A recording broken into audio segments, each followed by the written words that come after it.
Mengawali informasi pertama pemirsa, pada perayaan Malam Tahun Baru, pemerintah Kota Palembang mengeluarkan surat edaran nomor 39 tahun 2023. Dalam isi surat tersebut, salah satu poinnya disampaikan soal penutupan kawasan BKB dan Kambang Iwa yang dibatasi waktunya hanya sampai pukul 22 malam.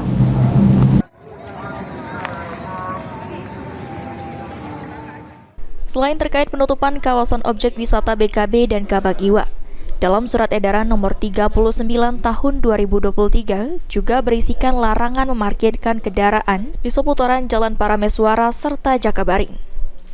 Serta warga dilarang untuk menyalakan petasan dan memainkan kembang api dan sejumlah poin lainnya. Pemerintah Kota Palembang sendiri disampaikan oleh Kepala Dinas Pariwisata Palembang Sulaiman Amin tidak menggelar kegiatan di malam perayaan Tahun Baru. Dan untuk hotel dan tempat liburan yang menggelar malam perayaan Tahun Baru, Sulaiman menghimbau untuk menjaga keamanan dan ketertiban. Kita koordinasi juga ke provinsi, sepertinya mereka juga belum ada jadwal melakukan perayaan.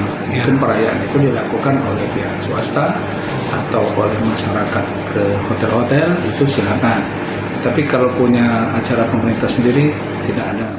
Surat edaran nomor 39 tahun 2023 terkait pelaksanaan perayaan Malam Tahun Baru 2024 yang dikeluarkan oleh pemerintah Kota Palembang ditembuskan ke camat dan lurah serta warga Palembang.